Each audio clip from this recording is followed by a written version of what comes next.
Welcome to the Pen Theater. I am your host, aspiring author Chloe Chrisman, and today we are discussing the inspired classic, Journey to the Center of the Earth. French author Jules Gabriel Verne was born on February 8, 1828.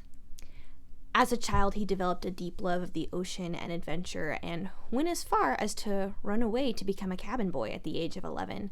Luckily, his father caught him before the ship could set sail. While studying law in Paris, Verne discovered his love of literature. He was met with great success in his early publications and plays, but his parents did not agree with his lifestyle choices and cut him off financially. Eventually, Verne took a job as a stockbroker while continuing to write on the side. 6 years later, his first novel, 5 Weeks in a Balloon, gave him great commercial success, and he was able to take on writing full-time. With no formal science education, Verne was able to predict multiple modern-day inventions and concepts. He was so spot on in his geological predictions that in 1990, a cave matching his description of underground tropical environments was discovered in Vietnam. The Hang Son Doong is the largest natural cave in known existence. At almost 9 kilometers long, with a volume of 38.5 million cubic meters, the Son Doong contains its own ecosystem with strong winds, fog, plant life ranging from ferns to trees, and a vast river system. Journey to the Center of the Earth is an amazing action-adventure novel in which Professor Otto Lindenbrock seeks to prove the theories of fictional 16th century alchemist Arne Saknussemm. Arne's theories include that the Earth's core is not made out of molten minerals. Otto agrees with this theory and sets out for Iceland to follow Arne's trail, all while dragging along his reluctant nephew, Axel. Axel does not want to go because he thinks his uncle is insane.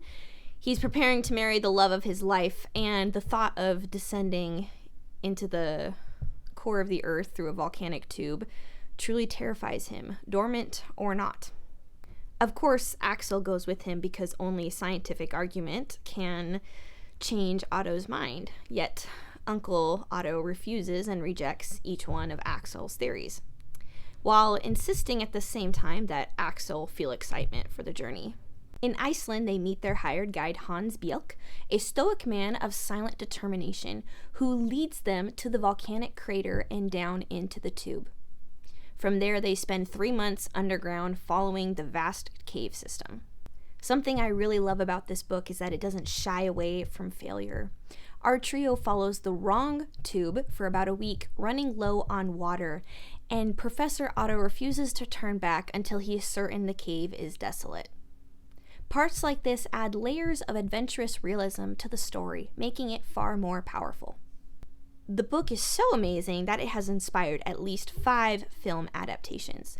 Each one follows its own crew, trying to either prove theories about the Earth's core or searching for someone who went missing while doing so. But the adaptation I find to be the most genuine to the book is 2008's Journey to the Center of the Earth by Warner Brothers Studios. And even then, this movie has a lot of creative differences. Of course, I'm biased when it comes to this movie. Brendan Fraser is in it.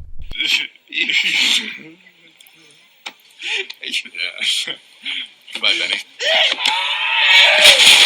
And Josh Hutcherson. We're gonna have to get past old Uncle Bucky for this one. Anita Briem also gives an amazing performance. You're man enough to call dibs on the mountain guy, but you're not man enough to climb down a little piece of rope. Guys, calling dibs on the mountain guide. No one gets dibs on the mountain guide. Above all, though, I really love Brendan Fraser. He's too good for Hollywood. King was pleased to find he looked pretty good in Armani. Pretty darn good. In this version of the story, we follow Professor Trevor and his nephew Sean as they search for answers about Trevor's missing brother, Max, Sean's father, who disappeared 10 years before. The movie takes on a different creative edge where characters of the stories have read Verne's books and believe them to be true. Trevor and Sean journey to Iceland looking for a former colleague of Max. Instead of finding Professor Sigurjorn, they find his daughter Hannah, who is not interested in discussing Vernians. But she does agree to guide them up the mountain to the site of Max's censer. Accidents happen and they become trapped in an abandoned mine. Their attempts to reach the surface are foiled by falling down a volcanic tube. We're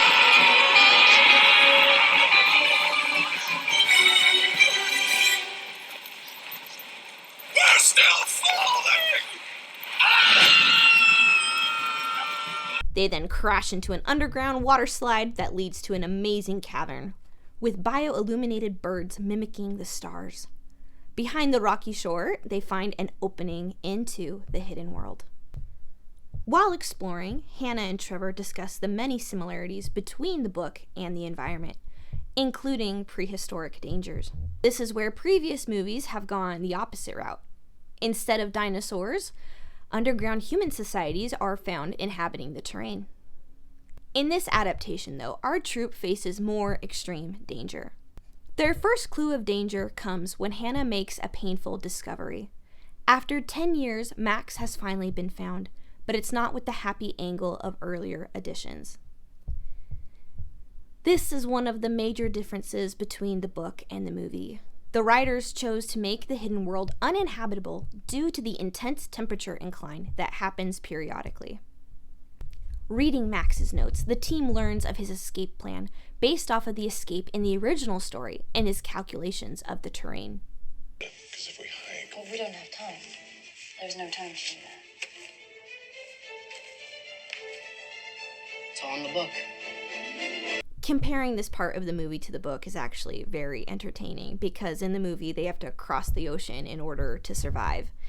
But in the book, they're sailing the ocean for exploration reasons and research, only to be caught up in a storm and tossed back out not far from where they first set sail. But where they crash is where they find the rest of Arnie's route. Something I really love about this movie is how much it respects the source material. It goes as far as to base the cast on the original explorers. We have the determined professor, the reluctant nephew, and the stoic guide.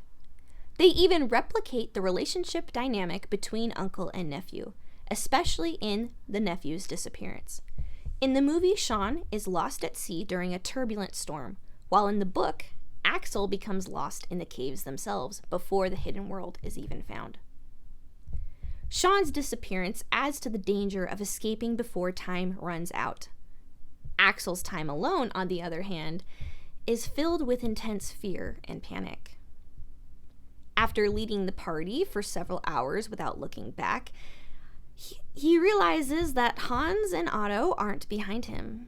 He first comforts himself with the thought that he can follow the river back to where they are, only to realize he is surrounded by complete silence.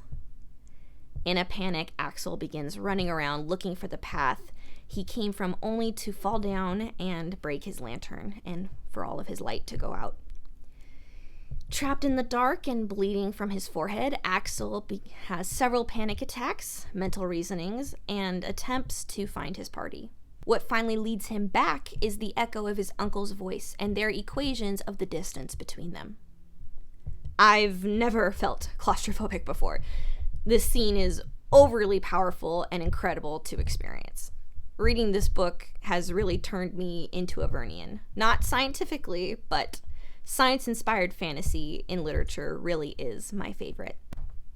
If you want to read an amazing classic adventure, I encourage you to pick up a copy of Journey to the Center of the Earth today. The 2008 movie is currently streaming on Max. Also, since tunneling is now a thing, our next episode is going to be on the American novel Holes. Oh, look at that. It's like that movie, the one with Sigourney Weaver. Aliens? No. Alien. No. Alien Resurrection. Gosh, the one with the holes in Shia LaBeouf. They had holes in Shia LaBeouf. The holes are in the ground, dude, like that. And John Voight was walking around all crazy. Oh, Anaconda. Yeah, never mind. If science fantasy isn't your taste, join us in reading this adventure mystery. Thank you for joining us today in our discussion of Journey to the Center of the Earth. If you have your own take on the story or a favorite film adaptation, tell us in the comments. Like and subscribe to join us in future story discussions. Comment below to tell us which books you think make the best movies. See you next time.